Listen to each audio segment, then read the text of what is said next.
पुण्याच्या हवेली तालुक्यातील आळंदी म्हातोबा गावात शरद पवारांच्या राष्ट्रवादीचे प्रवक्ते विकास लवांडेंवर शाईफेक, धक्काबुक्की आणि पिस्तूल दाखवत जीवे मारण्याचा प्रयत्न केल्याचा विकास लवांडेंकडून संग्राम भंडारेंवर आरोप. आम्हाला काय भिडायचं ते भीड, आमचे आईबाप येते. वारकरी संप्रदायातील लोकांवर सातत्यानं टीका केल्यामुळे विकास लवांडेंवर नागरिकांचा रोष. आचार्य तुषार भोसलेंकडून विकास लवांडेंवरील शाईफेकीचं अप्रत्यक्षपणे समर्थन, तर शरद पवारांनी आता तरी बगलबच्चांना आवरावं, तुषार भोसलेंचं आवाहन.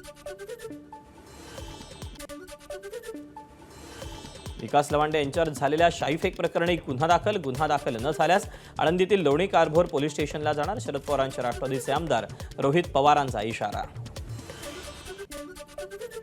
विकास लवांडेंवर शाईफेक करणाऱ्या संग्राम भंडारेंच्या कृत्याचा आमदार संग्राम जगताप यांच्याकडून समर्थन. हिंदू धर्माविरोधात बोलण्यास कोण भाग पाडतं तेही लोकांसमोर यायला हवं, संग्राम जगतापांचं वक्तव्य.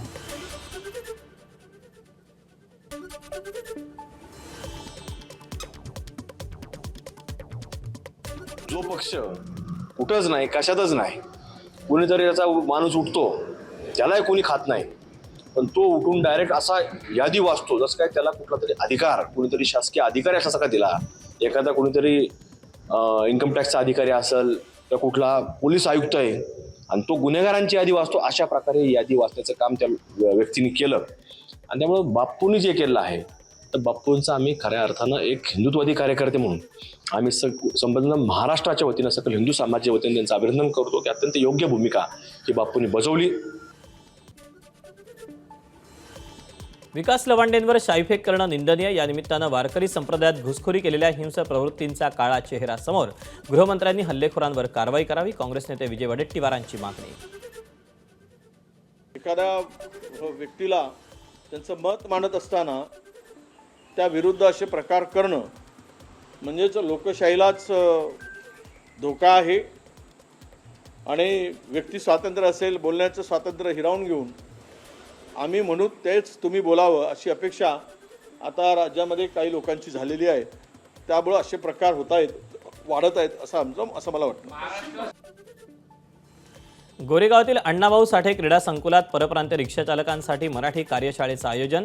संध्याकाळी 6:30 वाजता शिवसेनेचे नेते संजय निरुपम यांच्या उपस्थितीत कार्यशाळा पार पडणार.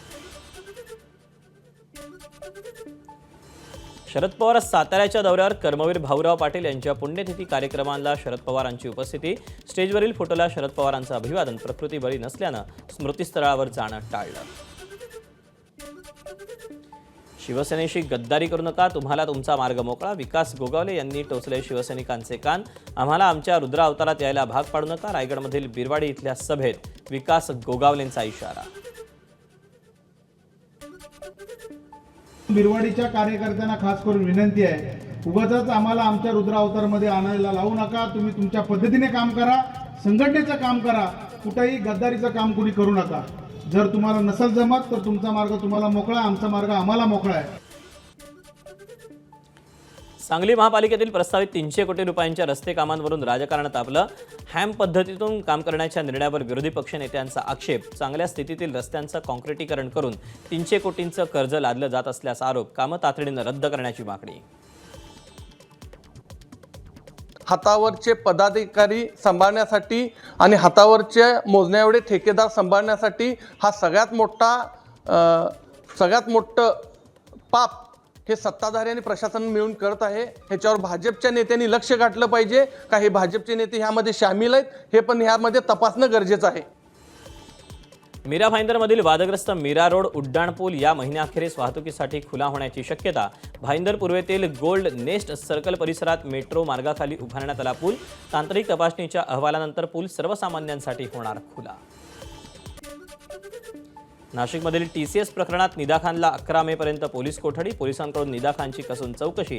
धर्मांतर प्रकरणात निदा खानची काय भूमिका होती याची माहिती पोलीस जाणून घेतात. 25 मार्च पासून निदा खान फरार होती. निदा खानला आश्रय देणाऱ्या संभाजीनगरच्या MIM नगरसेवक मतीन पटेल सह आरोपी. याच पार्श्वभूमीवर असदुद्दीन ओवेसी संभाजीनगरमध्ये दाखल होत्या. त्यांच्या अध्यक्षतेने महत्त्वाच्या बैठकीचं आयोजन. मतीन पटेल यांच्याबाबत ओवेसी काय बोलणार याकडे लक्ष. छत्रपती संभाजीनगरमध्ये ओवेसींच्या स्वागतासाठी बॅनरबाजी, आरोपी मतीन पटेल यानं बॅनर लावल्यानं चर्चांना उधाण. टीसीएस प्रकरणातील आरोपी निदा खानला लपण्यासाठी मतीन पटेलनं मदत केली होती. नाशिकच्या टीसीएस प्रकरणात राष्ट्रीय महिला आयोगाचा अहवाल मुख्यमंत्री देवेंद्र फडणवीसांकडे सादर. 50हून अधिक पानांचा अहवाल. महिलांच्या सुरक्षेसाठी 25 पेक्षा जास्त शिफारसी. मुख्यमंत्र्यांचं कठोर कारवाईचं आश्वासन. माजी खासदार प्रज्ञासिंग ठाकूर यांचं पुन्हा वादग्रस्त वक्तव्य. हिंदू कुटुंबियांनी 5 मुलं जन्माला घालावी. प्रज्ञासिंग ठाकूर यांचं वक्तव्य. 5 मुलं जन्माला घालून त्यातलं एक मूल संन्याशाला द्यावं. प्रज्ञासिंग ठाकूर यांच्या या वक्तव्यानं आता विविध चर्चांना उधाण. इंद्रापुरातल्या बावडा गावातील हिंदू संमेलनात त्यांचं हे वक्तव्य. शिर्डीतील जमीन गैरव्यवहार प्रकरणी अशोक खरातची पोलीस कोठडी आज संपणार. त्याला राहता कोर्टात हजर करणार. जमीन गैरव्यवहार प्रकरणी 4 दिवस पोलिसांकडून खरातची चौकशीत खरात सहकार्य करत नसल्याचा पोलिसांचा दावा. मुंबईतल्या गोरेगाव नेस्को ड्रग्ज प्रकरणातील 3 आरोपींचा जामीन अर्ज फेटाळला. कोर्टानं ड्रग्ज सप्लायर रौनक खंडेलवाल, प्रतीक पांडे आणि एक्झिबिशन सेंटरच्या सन्नी जैन यांचा जामीन अर्ज फेटाळला. नाशिक महापालिकेतील नगररचना सहाय्यक संचालक कल्पेश पाटील याच्यावर निलंबनाची कारवाई. म्हाडा जमीन घोटाळा प्रकरणात 48 तासांहून अधिक काळ कोठडीत राहिल्यानं नियमानुसार कारवाई. न्यायालयानं 5 दिवसांची कोठडी सुनावली असल्यानं कारवाई करण्यात येणार. बुलढाण्यात कर्णकर्कश आवाज करणाऱ्या बुलेटवर कारवाई. 25 पेक्षा जास्त बुलेट जप्त. नियमांचं उल्लंघन केल्यानं दंडाची कारवाई. छत्रपती संभाजीनगरात चेन स्नॅचिंगच्या घटनांमध्ये वाढ. भरदिवसा दुचाकीवरून आलेल्या 2 चोरट्यांनी महिलेच्या गळ्यातील सोन्याचं गंठण हिसकावलं. या प्रकरणी चिकलठाणा पोलीस ठाण्यात गुन्हा दाखल.